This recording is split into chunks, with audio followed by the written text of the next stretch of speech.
Hey guys, this is Sandra again, and we'll now be going over part 2 of the MRF. So if you have not yet seen part 1 of the MRF tutorial, please check the description box down below for the link to it. So we ended at MRF part 1, which was this whole thing, and it mainly serves to help secretaries keep track of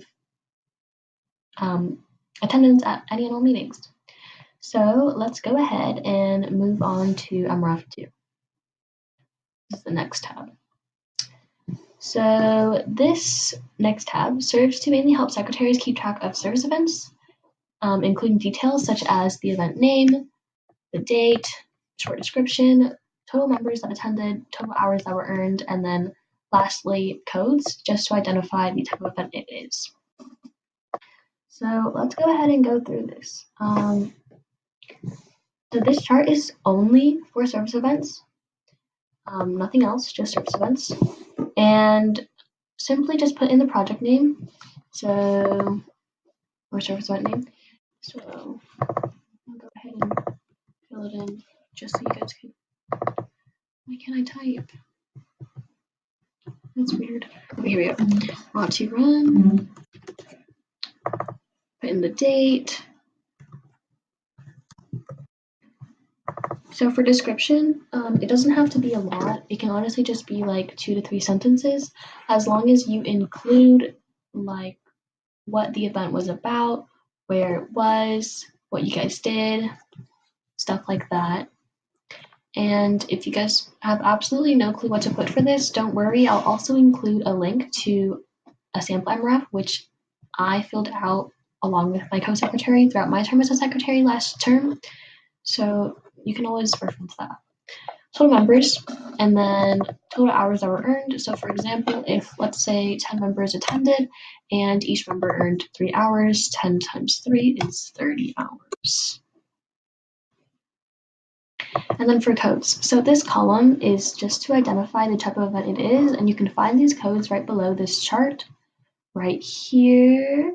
So these codes you can basically copy and paste into the code column of the service project chart, but not all of your events will obviously have these codes because maybe they don't apply to them.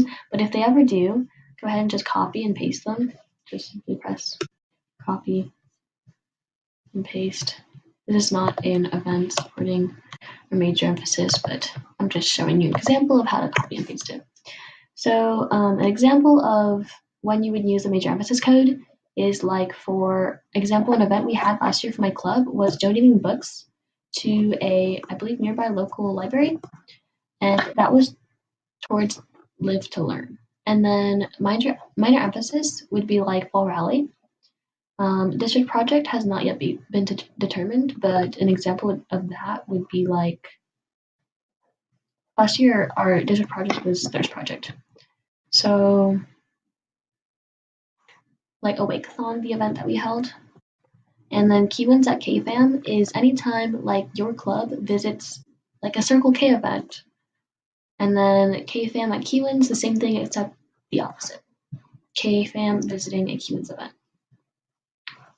That's pretty simple. And then if you scroll to the right of this chart, there's another chart that looks exactly the same, except it's for a different purpose. It's for projects that you plan for the following month. So example, this MRF would be for projects that you plan for the month of May. And then right above that, you just put the total amount of projects you planned. Same thing for the current month projects. And then the total members attended as well as total service hours is actually automatically calculated. You don't have to worry about that, but the only thing you have to actually input is the total service projects. So that's it for this section.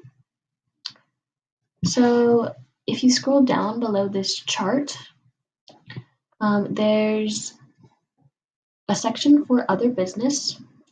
This is just a section where secretaries, you guys, can provide announcements, concerns, comments, notes, anything you have for the executive board. And we'll look over this and help you with any issues you might be facing. But this is a great way to basically give your district feedback on your club's progress and issues. And that's the end of the MRF. That's all I have for you guys in this MRF tutorial. And make sure to just turn in your arm wrestle on time and fully completed. And honestly as well. Like, even if your club is struggling, just make sure to answer honestly. Otherwise, we won't know if you need help or not. So please don't hesitate to contact me if you have any questions or have any questions about the video itself or any questions in general. Just email me via email or text. And I hope this video was helpful, and I hope to see you guys soon. Have a successful term, and good luck.